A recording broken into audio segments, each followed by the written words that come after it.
Hey everyone, welcome back to the channel.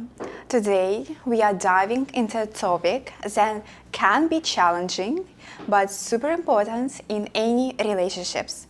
It is how to handle criticism from your partner.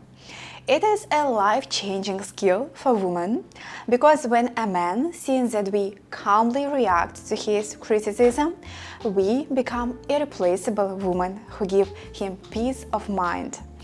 Because women's emotional intelligence manifests itself precisely during conflicts. You, first of all, showing yourself, not your partner, how good you are at listening and how open-minded you are. Having a strong inner core that does not depend on what is happening around you. Today, we will analyze which reaction of a woman lowers you in a man's eyes and which raises you. I will give 3 methods of how high-value women react to criticism in relationships.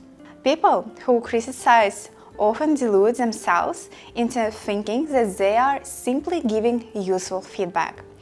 Let's look at the differences between criticism and feedback using a few examples. First, criticism focuses on the mistake. Why aren't you controlling your expenses? Feedback on what can be improved. Let's check together what the main expensive items are.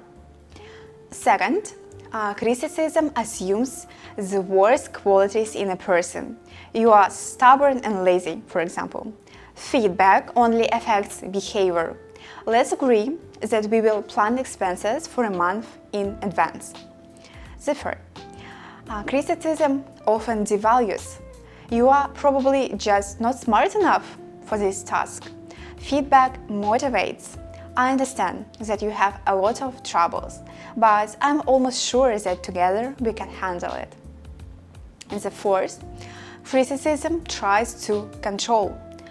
I'm smarter and I know what to do better. Feedback respects autonomy. I respect your choices, even I don't agree with them. And the last one, criticism is forcing. You will do what I want, or I will then. It's punishing you in some way. Feedback is not forcing. I believe we can find a solution that works for both of us. If you are currently unhappy in your relationships with how your partner criticizes you, then the best way to fix it is to start with yourself. Pay attention to how you talk to him. Are you assessing behavior or personality? Are you focusing in solving a problem or a mistake? Do you motivate or devalue?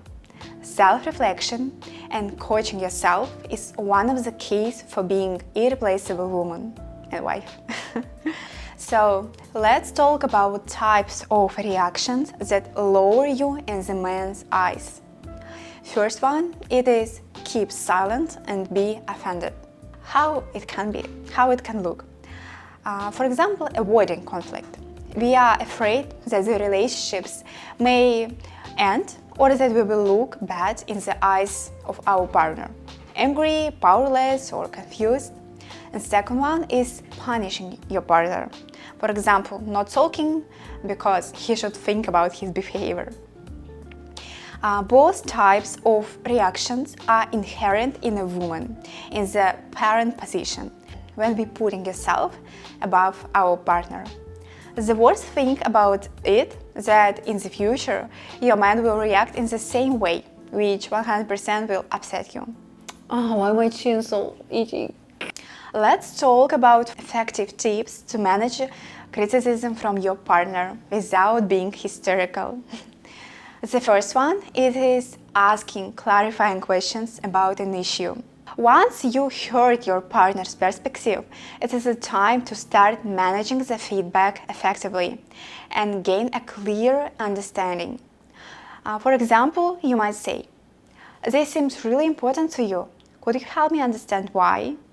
I'm asking because I want to make sure I get where you are coming from. It works magically because your partner in that moment sees that you are not defending yourself, not blaming him, but are interested in his feelings. A second way to react on criticism in a feminine way is sharing your feelings with your partner. For example, you could say, "Hearing that felt discouraging and it makes me feel less motivated to keep trying." Expressing your emotions openly can help your partner understand your reaction to his criticism, and it may even encourage them to communicate feedback more thoughtfully. Using I statements is a helpful way to share your feelings without sounding accusatory, which can keep conversations more open and less defensive. Is what we're trying to do. Here's a simple structure for creating a nice statement. It's like formula. I feel, then emotion, when, then describing situation, because, and explaining why it affects you. The third tip to manage feedback or criticism effectively is taking a pause before responding. Start by taking a slow, deep breath to calm yourself. Mentally count to 5 to prevent an immediate reaction, and focus your attention on fully understanding their words, which helps you respond thoughtfully instead of defensively. If you found these tips helpful, please give it a like, and don't forget to subscribe for more tips on building healthy relationships and increase emotional intelligence. I'll see you in next video. Bye bye!